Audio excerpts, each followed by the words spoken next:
Mabubuhay pa nga ba muli si Gojo? Ito ang isa sa mga katanungan na medyo mahirap ng sagutin dahil matapos ang ipinakitang labanan ni Kashimo versus Sukuna ay marami ngayon na nagtatanong sa kung nasa na ba ang bangkay o katawan ni Gojo dahil sa hindi mahagip-hagip ang katawan nito sa lahat ng panels sa chapter 237, in which ay dahil dito ay napakaraming senaryo tuloy ang umiikot sa kung yun na nga ba, tapos na nga ba ang kwento ni Gojo o posible ba na na-retrieve na ang kanyang katawan ni Yuta o di kay worst case scenario ay bakay kinuha na ito ni Kenjaku by secret. Pero if ever mga kaibigan na dinurog na talaga ni Sukuna ang ulo ni Gojo with no hopes of coming back, ay posible nga ba na makakabalik pang nag-iisang Gojo Satoru? Well, paano kung sasabihin kong may isang paraan na maibabalik si Gojo kahit napatay na siya? Kaya naman yan at ang iba pang kasagutan sa mga katanungan patungkol sa pagbabalik ni Gojo, kung babalik pa nga ba ang nag-iisang the strongest in the modern era, ay pag-uusapan natin sa videong to. Pero bago mo natin simulan, gusto ko lang pong ipaalam na as always, this video contains massive spoilers from the JJK manga, and with that being said, simulan na natin. Unang muna natin pag-uusapan ay ang mga teorya patungkol sa posibleng pagbabalik ni Gojo. Kung yun na nga mga kaibigan, kung di pa talaga dinurog ni Sukuna ang katawan nito. At ang una natin pag-uusapan ngayon ay ang napaka-popular na teorya o prediction sa kanyang posibleng pagbabalik. And I'm sure ay sigurado akong alam nyo na ang tungkol dito. At ito ay ang theory ni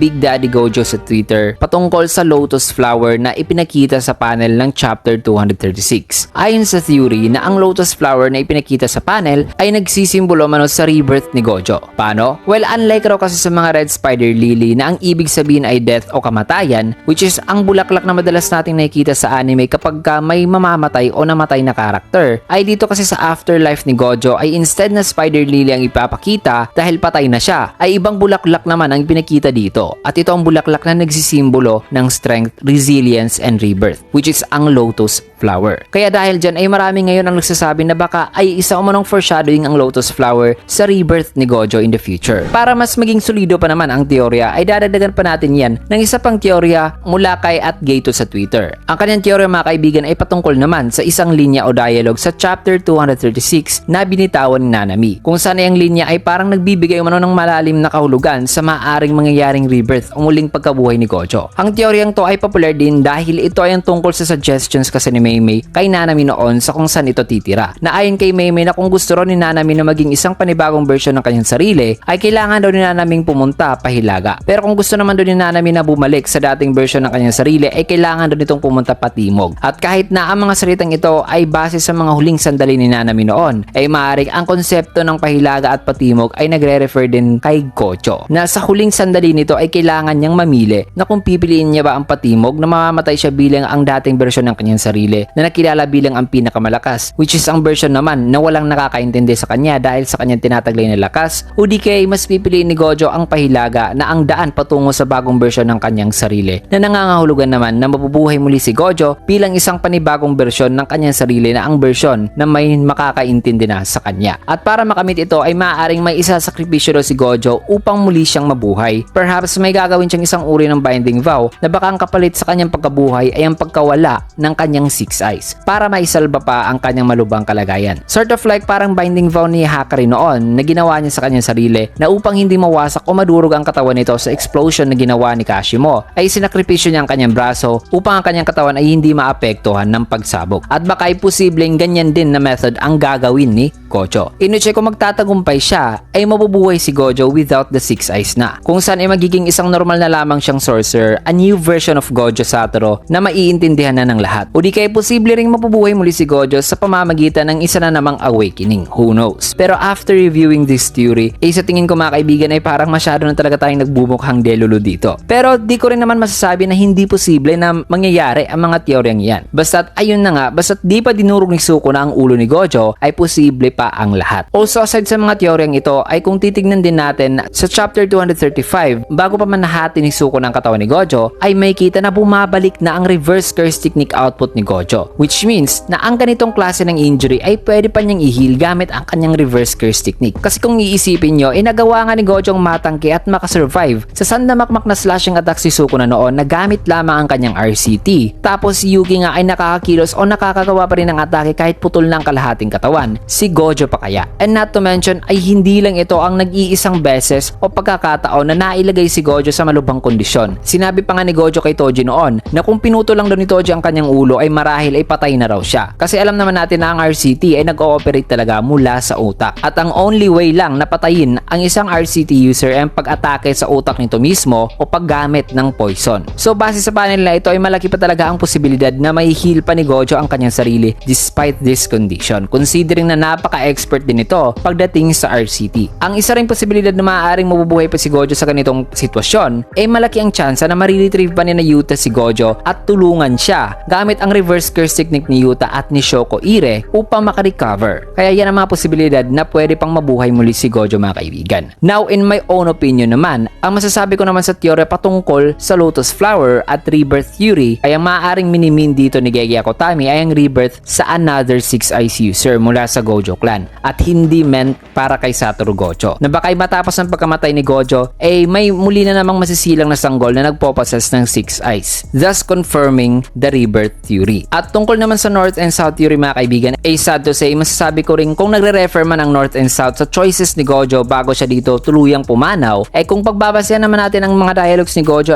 para sa akin ay mas malaki talaga ang posibilidad na mas pipili ni Gojo ang pa-South dahil sinabi niya mismo dito sa Afterlife na sana ay ang pag-uusap nila ngayon ay hindi lamang isang kanyang imahinasyon o panaginip lamang, which means masaya na si Gojo sa kanyang kalagayan ngayon. Also, we cannot deny the fact na ang title mismo ng chapter ay Go South. So yun lang naman ang masasabi ko. Now ngayon na napag-usapan na natin ang possible scenario o reason na pwede pang mabuhay muli si Gojo sa ganitong sitwasyon, ang susunod naman natin pag-uusapan ay ang kamakailan lang na kumakalat na namang theory na kung sabihin na natin hindi ninurog ni Sukuna ang ulo ni Gojo at kung hindi rin na-retrieve ni Yuta ang bangkay nito, ay possible ba raw na iti-take over ni Kenjaku ang katawan ni Gojo? Well, masasabi kong possible yan mga kaibigan. At ang nakakatakot pa nga dyan ay kung papasok si Kenjaku sa ulo ni Gojo ay posibleng mag-i-improve pa ang utak mismo since na ang 6 Eyes ay ang siyang nagpapa-improve sa brain processing ng user, which helps to utilize the limitless sa full potential. Kaya kung papasok man si Kenjaku sa ulo ni Gojo ay maaaring maa-adapt din ni Kenjaku ang brain processing ni Gojo since na mapopossess na niya ang 6 Eyes. Pero kung rational decision lang naman ang pag-uusapan mga kaibigan ay mukhang malabong i-take over ni Kenjaku ang katawan ni Gojo. Kahit isipin pang mas lalakas siya kung i-take over niya ang katawan nito. Kasi una ay ang idea sa pag-take over sa katawan ni Gojo ay masyadong risky para sa kanya. Due to the fact na marami ang nakabantay sa battlefield na handang susunod na sasabak na magiging susunod na makakalaban ni Sukuna. Also, di rin basta-basta na lamang nahihintulutan ni Yuta na may gagawin si Kenjaku sa katawan nito. Isa pa medyo busy din si Kenjaku ngayon sa kanyang ginagawang preparasyon tungkol sa bagay na di pa matukoy. At ang panghuling rason sa kung bakit malabong magre-resort si Kenjaku sa pag-take over sa katawan ni Gojo, ngayong wala na si Gojo mga kaibigan ay nangangahulugan kasi ito na sa wakas ay wala na ang balakid sa mga plano ni Kenjaku. So why bother na ilagay pa ang kanyang sarili sa panganib sa pagsubok na i-take over ang katawan ni Gojo in the middle of the battlefield? Pero kung di kayo sang-ayon, you can also comment down your opinion about this. Pero di naman natin dinidisregard na hindi posible na pwedeng i-take over talaga ni Kenjaku ang katawan ni Gojo. So yun lang naman masasabi ko about sa topic tungkol sa possibility na i-take over daw ni Kenjaku ang katawan ni Gojo Satoru. Kaya ngayon ay dito na tayo sa main event na kung patay na talaga si Gojo ay may pag-asa pa nga bang makakabalik siya? Well, paano kung sasabihin kong meron? At ang nakikita kong natatanging paraan para makabalik si Gojo kahit patay na siya ay ang paggamit sa isang technique na tinatawag na Saiyan's Technique. Yes mga kaibigan, gamit ang Saiyan's Technique sa tingin ko na ito ang only way na makakabalik pa si Gojo Satoru. Pero temporaryo lamang. How? Well, upang mas maintindihan nyo ay allow me to explain the Saiyan's Technique. Ang Saiyan's Technique mga kaibigan ay ang abilidad o kakayahan sa pagkikipag-communicate sa mga patay gamit ang isang medium. However, dito sa JJK mga kaibigan, ang Saiyan's Technique ay ang kakayahan rin sa pagsamon ng mga patay. At una natin itong nakita during sa Shibuya kung saan ang matandang si Granny Ogami ay nakakapag-perform pala ng innate curse technique na Saiyan's Technique, in which ay due to this ay nasasamon nito ang soul at body information ng isang patay na tao, and by doing that ay basically nasasamon niya ang patay na tao with a twist. Dahil ang kanyang technique mga kaibigan ay nagagawa niya sa pamamagitan ng paggamit ng kanyang sariling katawan o katawan ng ibang tao bilang medium o vessel ng isasamon nilang patay na tao. Na dahil dito ay nakapag-shape-shift ang medium sa appearance ng isinamong patay at nakukuha din nito ang abilities nito habang minimaintain pa rin ng medium ang kanyang consciousness kahit na nag-iba na ang kanyang appearance. However, may risk ang pagpe-perform nito mga kaibigan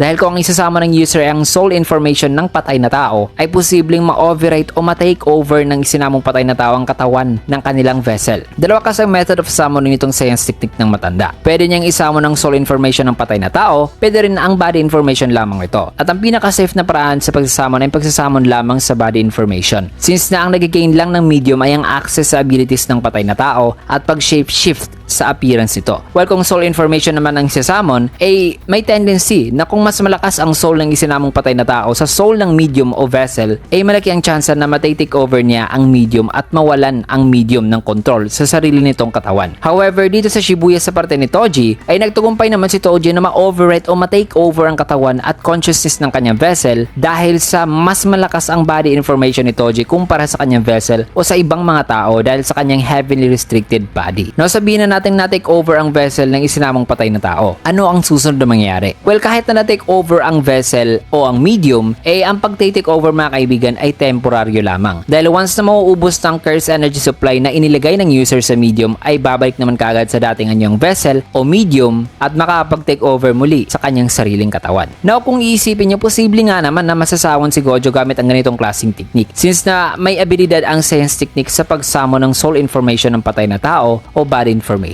Pero ang issue dito mga kaibigan na kahit posible yan, ang may-ari ng technique ay patay na. Kaya bakit pa ba natin pinag-uusapan ito in the first place? Well, ang sagot kahit patay na kasi yung matanda na may-ari ng curse technique, pwede pa rin namang i-perform ang science technique at ang tanging makakagawa lamang nito ay ang sorcerer na si Takuma Ino. Paano? Ang curse technique kasi ni Takuma Ino mga kaibigan ay yung tinatawag na auspicious beast summon. And guess what? Ang curse technique na to ay isang uri ng science technique kung saan ay sinusuot ni Ino o ginagawa niyang maskara ang kanyang bonnet upang makapagsamon ng 4 na spiritual beast na nag-aalaw sa kanya na gawing medium ang kanyang katawan upang magamit niya ang ability ng kanyang mga spiritual beast. In other words, ang ability lang ng auspicious beast ang nasasamon nito at napapadabas. So napakaangas ng technique mga kaibigan, di ba? At ang nakakadagdag angas pa dito ay ang curse technique ay isang uri ng science technique. However, siguro na may mapapatanong kayo na kahit isang uri ito ng science technique, ay paano natin masasabi na pwedeng gawin ni Ino ang ginawa ng matanda na magkaiba naman sila ng curse technique? Ang sagot dyan ay dahil sa same concept lang na science technique ang kanilang ginagamit dito, ay posible talagang makakapag-perform din si Ino ng same science technique similar kay Granny Ugami. Nasabi ko rin na posible yan dahil na rin sa may kita natin sa chapter 222 kung saan ay nung napaplano pa sina Shoko, Ijichi at Gojo ay may kita sa eksenang to na biglang dumating si Ino na may mahalagang sasabihin raw kay Gojo. At kung ano man yan ay sigurado ako na isa itong preparasyon, papaplano o idea na pwede nilang gamitin sa darating na labanan. Kaya sa tingin ko ay maaaring nakuha o may nakuhang idea si Ino sa science technique ni Granny Ugami na pwede niyang i-apply sa kanyang sariling version ng science technique na magiging useful din sa future fight. Na baka ito ang ibinahagi ni Ino kina Gojo dito considering na may seryoso talagang mukha si Ino dito mga kaibigan. Kaya na may kung talagang patay na si Gojo, yung tanging paraan na lang na makakabalik pa siya ay ang paggamit ng science technique. At si Ino lamang ang susi sa paggawa nito. Whether magagamit niya ang abilities ni Gojo gamit ang kanyang katawan as a medium tulad ng science technique sa method ng pagsasama ng auspicious beast o di kaya ang pagsasamon ay ang very same science technique ni Granny Ugami na ang pagsasamo ng soul information ng patay na tao kahit body information lamang na posibleng mape-perform ni